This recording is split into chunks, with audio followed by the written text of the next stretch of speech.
அழகருக்கும் நந்தினிக்கும் கல்யாணம் பண்ணி வச்சா 2 பேரும் உசுருக்கும் ஆபத்து இருக்குன்னு சோசியர் சொல்றாரே. நீங்க தப்பா எடுத்துக்கலன்னா நான் ஒண்ணு சொல்றேன். இந்த பேச்ச இதுக்கப்புறம் எடுக்க வேண்டாம் மதனி.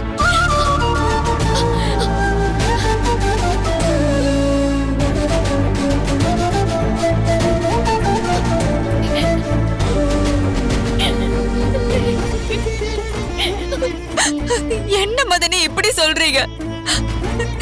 ஏதாவது பரிகாரம் இருந்தா கூட. பரிகாரம் ஏதாச்சும் இருந்தா அவர் சொல்லி இருப்பாரே. அப்படி செய்யறதுல எந்த பலனும் இல்லன்னு தான் சொல்லிட்டாரே மதனி.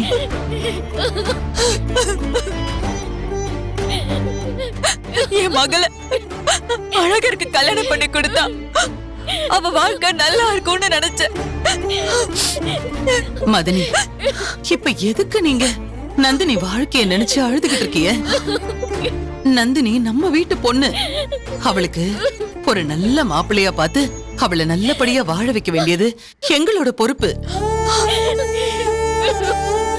தேவையில்லாம மத்த விஷயத்த நினைச்செல்லாம் நீங்க கவலைப்படாதீங்க மதனி. வாழ்க்கையில நாம நினைக்கிறது எல்லாமுமா நடந்துருது. மதனி,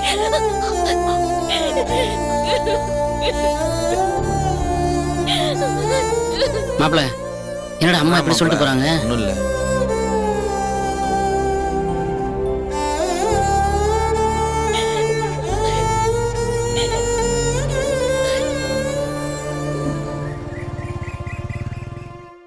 செந்தமிழுக்கு எப்பவோ சடங்கு சுத்தியாச்சு. ஏன் நேத்து குத்த வச்ச இளையதுக்கு சடங்கு சுத்தியாச்சு. அவளுகளோட சேர்த்து இவளுக்கும் சடங்கு சுத்திரலாம்னு பார்த்தா எப்ப விசேஷம் வைக்கலாம்னு முடிவு பண்ணாலும் அவளுக்கு மேலுக்கு முடியாம போயிருது. ஏண்டி ராசாத்தியே, இது வரைக்கும் ஒரு தடவையா 2 தடவையா எத்தனை தடவை நாம விசேஷம் வைக்கலாம்னு முடிவு பண்ணி தள்ளி போச்சு? 3 தடவைமா. 3 தடவை விசேஷம் வைக்கலான்னு ஏற்பாடு பண்ண பிறகு அவளுக்கு உடம்பு சரியில்லைன்னு படுத்துக்கிட்டா. அப்புறம் ஆஸ்பத்திரிக்கு போய் 4 நாள் வச்சிருந்து குளுக்கோஸ் ஏத்தி அதுக்கப்புறம் தானே வீட்டுக்கு கூட்டிட்டு வந்தோம். அப்படியே பிறகு பாத்துக்கலாம்னு போய் இன்னைக்கு சாமி குத்தமா ஆகிற அளவுக்கு வந்து நின்றுச்சு. சரியத்த, இப்ப அதை நினைச்சு எதுக்கு வருத்தப்பட்டு? அதான் பூசாரி சீக்கிரம் சடங்கு சுத்தி தீட்டை கழிக்க பாருங்கன்னு சொல்லிட்டாருல.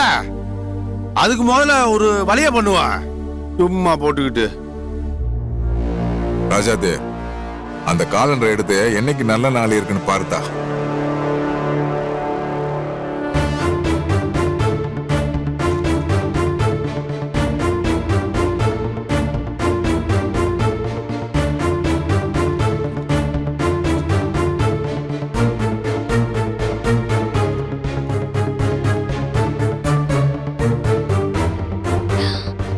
அண்ணே, வர வெள்ளிக்கிழமை நாள் நல்லா இருக்குண்ணே.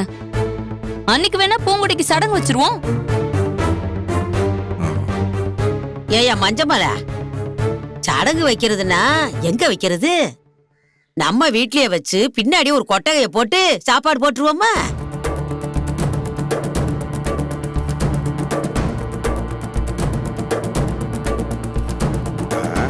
மச்சான், என்ன அமைதியா உட்காந்துக்கு இருக்கீங்க?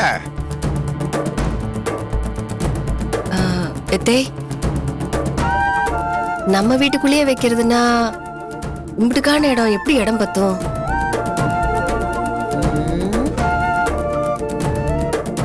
இல்லத்தே,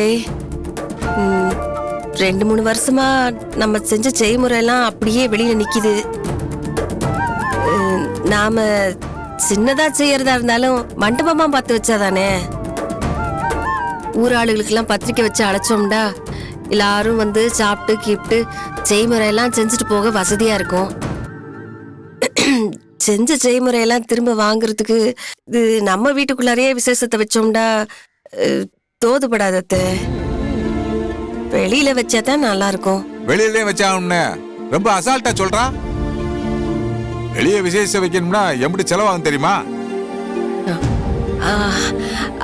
அதனாலதாங்க வெளியில வச்சாலும் சும்மா சாதாரணமா வச்சுக்கலாம்னு சொன்னேன்.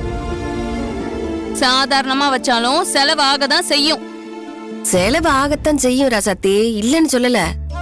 ஆனா 2-3 வருஷமா கிடைக்கல இந்த செய்முறை எல்லாம். அதெல்லாம் நமக்கு காசா திரும்ப வரும்ல. அதையும் நம்ம யோசிச்சு பார்க்கணும்ல ரசத்தி. ஆம்பிட்டு பேருக்கும் சாப்பாடு போட்டு அனுப்பணும்னா இம்பிட்டுக்கான வீட்டுக்குள்ள வச்சு எப்படி? நம்ம ஆளுங்க இந்த விசேஷத்துல வந்து சோறுலாம் திங்க மாட்டாங்க. எனக்கு என்னமோ அவ சொல்றதுதான் சரின்னு படுது. வர்றவங்க சோறு திங்கிறாங்க, திங்கல. ஆனா நம்ம சின்ன மண்டபம் மாதிரி புடிச்சு வச்சா தானே அவங்களும் சிறப்பா செய்யணும்னு சொல்லி செய்வாங்க. இல்ல கமுக்கமா வீட்டுக்குள்ளே வச்சு முடிச்சிட்டோம்னு 50 ரூபாயும் 100 ரூபாயும் மொய்ய எழுதி வச்சுட்டு போயிருவாங்க.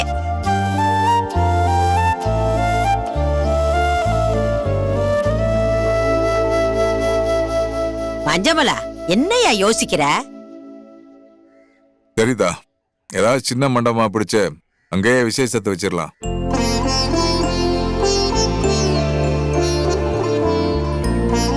அப்புறம் என்ன மச்சான், இன்னும் 4 நாள் தான் இருக்கு. மண்டபம் பாக்குறது, பத்திரிக்கை அடிக்கிறது, சாப்பாடு சொல்றது, தப்பு டப்புன்னு அம்புட்டு ஏற்பாடு பண்ணி போடுறேன். இங்க பாருங்க. என்ன சொல்லாதா? இல்ல, விசேஷம் வைக்கிறதா வைக்கிறோம். அப்படியே முறைப்படி மாமன் வீட்டு சீரு.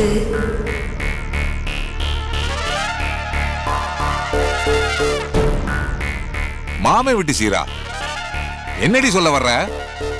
மாம வீட்டு சீருன்னு சொல்லி என்னத்த சொல்ல வர்ற? இல்ல, அப்படியே வாழைப்படத்துல ஊசி ஏத்துற மாதிரி முதல்ல மண்டபத்துல வச்சு விசேஷத்தை பண்ணலாம்னு சொன்ன. அப்புறம் ஆளுகளை கூட்டி செய்முறை வாங்கணும்னு சொல்ற. இப்ப மாம வீட்டு சீருன்னு சொல்லி கொஞ்சம் கொஞ்சமா சோழிய பார்க்கலாம் நினைக்கிறியா? இல்லைங்க, ஊர்ல உலகத்துல செய்யாததா? பொதுவா இந்த மாதிரி விசேஷத்துக்குலாம் மாமன் வீட்டு சீரு செய்வாங்கல்ல, அதான முறையும். அதான் கேட்டேன். அதுக்கு ஜெயில இருந்து வந்தா உங்க அண்ணனை கூட்டிட்டு வர சொல்றியா? அவன் வந்து சீர் செய்யணும்னு சொல்றியா? ஏற்கனவே உங்க அண்ணனை விசேஷத்துக்கு சீர் செய்ய வர சொன்னதுனால தாண்டி என் அப்பனையும் ஒரு கையை இழந்துட்டு இவ்வளவு கேவலப்பட்டு நிக்கிறேன். அதெல்லாம் மறந்துட்டு ஓ இஷ்டத்துக்கு மாமன் சீரு அதுக்கு பேசிட்டு இருக்க.